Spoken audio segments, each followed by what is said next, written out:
Joseph Abodunrin, a 25-year-old man, has tragically taken his own life in the Dagbolu community, citing the overwhelming cost of living and its impact on his mental health. His death, confirmed by his family member, Abodunrin Grace, has sparked conversations about the growing mental health crisis in Nigeria. Grace, sharing her grief on X, described Joseph as a supportive brother who masked his pain with smiles. She revealed that he had been battling internal struggles, ultimately choosing to voice out in a space where we couldn't think of.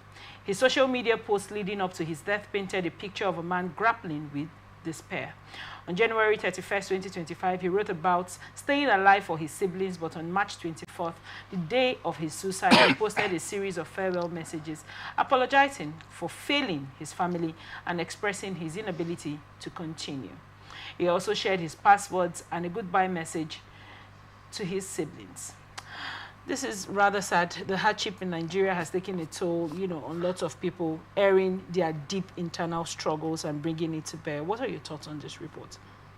Well, I just mentioned it now that Nigerians are not used to making sacrifice, don't used to, they are afraid of dying.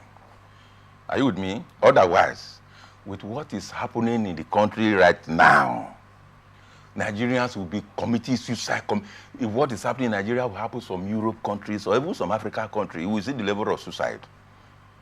But as we have it here, if you like, make una in and commit suicide, concern those the government. Because that's not our values. In some countries, 1 or 2 persons will die because of policy of government, and government will resign. Are you with me? Right. But if you like, make una die in millions.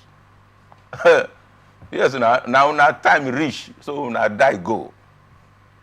So what I'm telling you is that the value system in Nigeria is very, very poor. Very, very poor. We don't feel concerned about our neighbor. Otherwise, after all, you have the money already. How long again are you going to live? All this what they are dragging here and there, it must be 2007, we want to control 2007, no one control 2007. Many of them don't know that. Some will not even live to that 2007. We only live by the grace of God. So, but the way we talk, the way we do things, it looks as if life is in our hands. So, if not the way Nigerians are, the level of suicide in this country, you can't bear it. You understand? Because it will be occurring every day. But Nigeria knows how to bear hardship. Yes, so we see food, we not see food. We on Wednesday we just closed out from a Bible study, and somebody just walked up to me that since morning they have not eaten.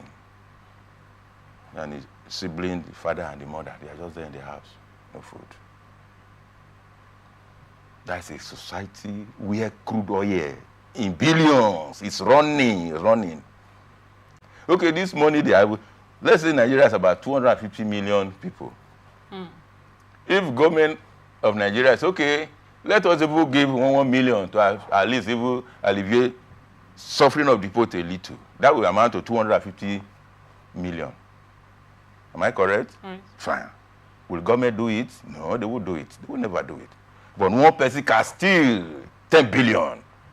They are charging Suic now for 33.something billion. One man, there are those who steal in trillions in this country. Do we have a heart? Do we have a heart? As a people, do we have a heart? What are you going to do with the money?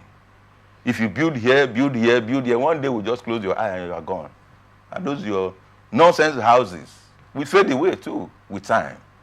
So Nigerians, we don't think, I've said it repeatedly and I've written it publicly.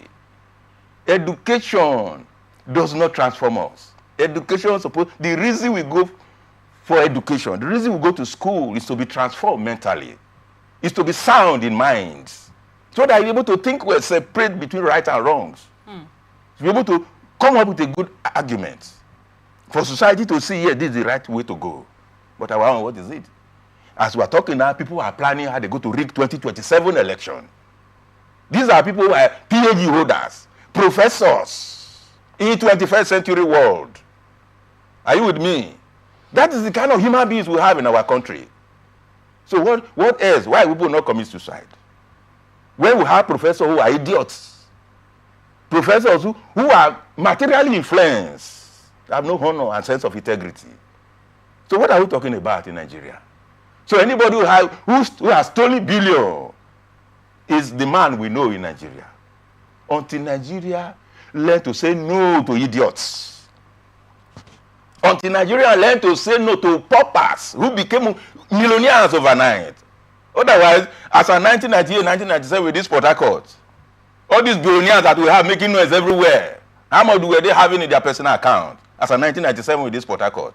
In Delta, in Edo State, as of 1997. How much were they having in their personal account? All these billionaire men of God, until they formed their churches, how much were they having in their personal accounts? So when you have people who are crazy, whose head have been turned upside down for material gains, then you know we don't have a society. So it's a serious matter. As far as I'm concerned, the issue of Nigeria is a serious matter. And we are not ready yet. We are not ready yet because our values are down. We don't know how to say no to an idiot with his money. It's a stolen money. The money belongs to us anyway. But we don't know how to say no to them. Somebody will say, let me collect my own. Let me collect my own. You have given your soul to Satan. And somebody will just hear me now and say, you are just talking. When they call you now, your mouth will close. Because it's Nigerian mentality. So if we now have it that everybody can be called and his mouth will close, then which means we do not have a hope of a better society tomorrow. Right. So that is it. What are your thoughts as regards mental health? Right. This whole approach where, more civilized countries, I know that you have hammered so much today on the Nigerian government and our systems, but if you notice in other countries, this man he complained about unemployment. I personally went through, his tweets. He complained about unemployment. He complained about suffering. Then he made a public outcry. At first, you see he say he didn't want to take his life because of his siblings, which he eventually succumbed to on the 27th and did take his life. Do you think we take mental health seriously as a people? Now, away from the government, social responsibility of every individual. So you just mentioned how someone walked up to you and said they were hungry. I'm sure you must have helped the little way you can. Now, do you think we take mental health seriously in Nigeria as a people? Well, that's what I'm saying now. That attitude. Otherwise, if we have heard this young man cry out that he is passing through this level of calamity, so to say, hardship and all that. Right. You have a local government where money is being spent. Right. We have a state government, So, is it? But like you said, nobody cares. Everybody is looking for what is going to put in his pocket. What matters to them is what matters to them. Are you with me? Yes. What matters to them, those in government. They fail to know that public fund is for the people. Public fund is for the welfare of the people. And that is the Nigerian Constitution. That the welfare of the people shall be the primary concern of government. So when you hear your citizen displaying this level of, it's a very bad signal to a serious government. Please, young man, for now, what are you doing? Nothing. Okay. Come, let us engage you in social area, either in internship or anything. We repackage you so that you can be useful to yourself. Now, when he dies, does anybody care? It's gone now. Anybody who wants to die can die. That is governance in Nigeria. Anybody who wants to die can die. Government continues. Life continues. That is it.